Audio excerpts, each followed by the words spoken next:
ન્યૂઝમાં આપનું સ્વાગત છે।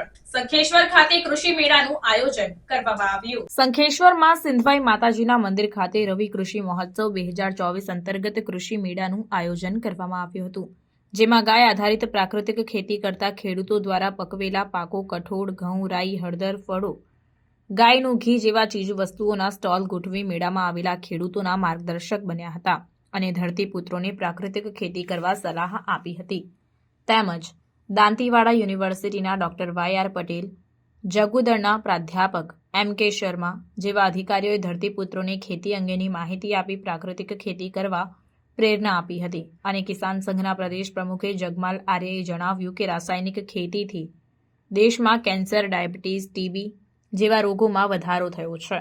જો ખેડૂતો હજુ નહીં જાગે તો ઘરે ઘરે વિવિધ રોગોના દર્દીઓના ખાટલા જોવા મળે તો નવાઈ નહીં। જે રાસાયણિક ખેતી કરી પકવેલા અનાજ, શાકભાજી, ફળો પહેલાં તેમના ઘરે વપરાવાના અને તેના થકી પહેલાં તમારા પરિવારમાં અનેક પ્રકારના રોગોથી તમારા પૈસા દવાખાનાઓમાં જવાના અને ઘરે ઘરે દવાની થેલીઓ લટકતી જોવા મળશે। એટલે કે રાસાયણિક ખેતી છોડી ઘરે એક ગાય રાખી ગાય આધારિત ખેતી કરી પહેલાં પરિવારને શુદ્ધ અનાજ, કઠોળ, શાકભાજી, ફળો આપો અને રોગમુક્ત રાખવા ગાય આધારિત પ્રાકૃતિક ખેતી કરવાની સલાહ આપી હતી। આ પ્રસંગે સંખેશ્વર તાલુકાના અધિકારી, પદાધિકારીઓ, પ્રાકૃતિક ખેતી કરતા ખેડૂતો, તાલુકાના ખેડૂતો મોટી સંખ્યામાં ઉપસ્થિત રહ્યા અને ખેતી અંગે માર્ગદર્શન મેળવ્યું હતું। રિપોર્ટર ગુગાજી ઠાકોર, સંખેશ્વર। વૃક્ષની નીચે તો તમે સારા પરિણામ મળશે, આપ કહી શકો છો। બીજું, ખર્ચા ઘટાડવામાં ખાલી ખેતી નહીં, બીજા પણ મહત્વના વસ્તુ છે। ખર્ચા ખાલી ખેતરના નહીં ઘટાડવાના, ઘરના પણ ઘટાડવાના છે। ઘરના કેવી રીતે ઘટાડવાના? દવાનો ખર્ચો નહીં, ડૉક્ટરના ખર્ચા નહીં। ડૉક્ટરના ખર્ચા કેવી રીતે વધે છે? જો આપણે રાસાયણિક ખાતરને પાક ખાઈએ છીએ, આપણે બધું રસાયણ જ ખાઈએ છીએ।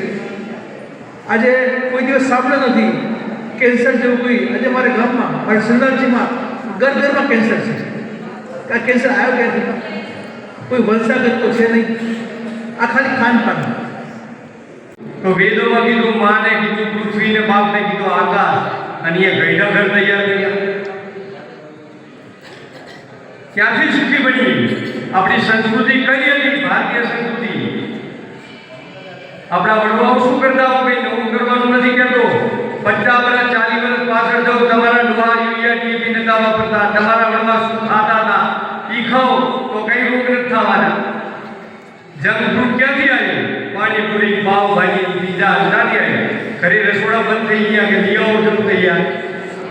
રવિ કૃષિ મહોત્સવ અંતર્ગત આજે શંખેશ્વર મુકામે સિદ્ધવાઈ માતાના મંદિરે રવિ કૃષિ મહોત્સવનું આયોજન કરવામાં આવ્યું છે સરકારશ્રી દ્વારા। એમાં અમે ખોડિયાર ફાર્મર પ્રોડ્યુસર કંપની દ્વારા પ્રાકૃતિક ખેત પેદાશોનો મોલ બનાવ્યો છે અને ખેડૂતોને પ્રાકૃતિક ખેત પેદાશો કઈ રીતે પકવવી, એનું મૂલ્યવર્ધન કઈ રીતે કરવું, એના માટેની તમામ માહિતી અમે આત્મા અને ખોડિયાર ફાર્મર પ્રોડ્યુસર કંપની દ્વારા આપીએ છીએ અને એના દ્વારા ખેડૂતોમાં જાગૃતિ આવે છે। જમીન, પ્રકૃતિ, ગાય અને બધાનું એમાં સંરક્ષણ થાય છે। એના દ્વારા ખેડૂતોની પણ આર્થિક સમૃદ્ધિ થાય છે, ખર્ચ ઘટી અને ઉત્પાદન અને ભાવ વધારો મળે છે।